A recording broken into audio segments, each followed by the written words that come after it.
sobre esse tema maravilhoso que é os dias de Noé, o arrebatamento da noiva de Cristo. Está lá em Mateus capítulo 24, versículo 36 a 44, onde Jesus ele vai falar como é que se daria a sua vinda, e ele mostra como seria essa configuração dos dias da vinda dele. Então, nós vamos falar um pouco sobre isso.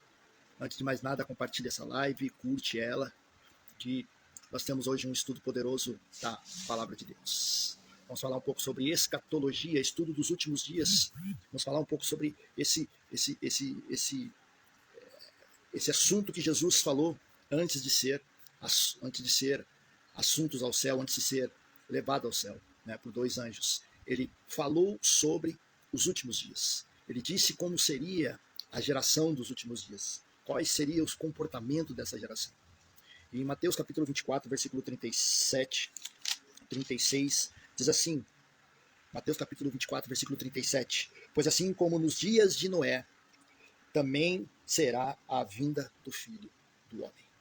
Jesus então ele fala que a vinda dele seria como nos dias de Noé, mas no versículo 28 de Mateus capítulo 24, versículo 38 de Mateus capítulo 24, porquanto assim como nos dias anteriores ao dilúvio, comiam, bebiam, casavam e davam-se casamento, até o dia em que Noé entrou na arca. Então Jesus fala que a vinda dele, a sua gloriosa segunda vinda, antecederiam como nos dias ao dilúvio. Quando Noé entra na arca, o dilúvio então começa a acontecer. Mas nós precisamos entender por que Jesus faz uma analogia. Então 2 estarão no campo, um será tomado, outro será deixado. 2 estarão trabalhando no moinho, uma será tomada e outra deixada. Por que ele está falando? Então ele fala em 3 assuntos. Primeiro ele fala do assunto dos dias de Noé. Depois ele fala sobre a vinda do Filho do Homem. O campo será tomado, outro deixado. 2 estarão trabalhando, uma será tomada e outra deixada. Então ele fala sobre tomar, sobre arrebatamento.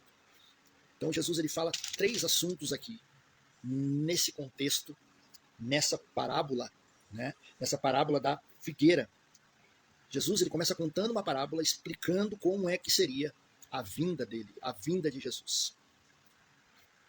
E aí ele fala que a vinda dele seria como nos dias anteriores ao dilúvio. As pessoas comiam e davam-se casamento. Era algo normal, até que Noé entra na arca. Mas o que me chama a atenção é que Jesus ele faz uma analogia da sua segunda vinda com a dispensação de Noé. Ele coloca a sua vinda como nos dias de Noé, nos dias da geração de Noé.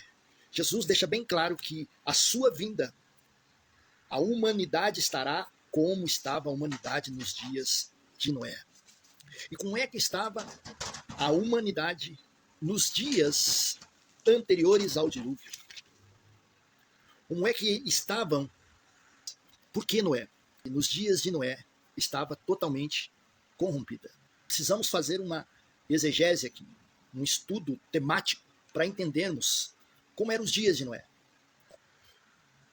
Os dias de Noé, primeiro, a geração era uma geração perversa, corrupta, uma geração de imoralidade, uma geração em que o pecado está dominando aquela geração de Noé.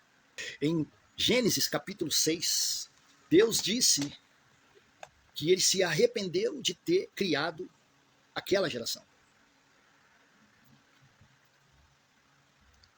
E Deus, então, o que ele faz? Extingue aquela geração com o dilúvio. Presta atenção nisso. Deus manda o dilúvio e mata toda aquela geração afogada com água. Porque para Deus não havia mais solução naquela geração. Deus já não contava mais com aquela geração.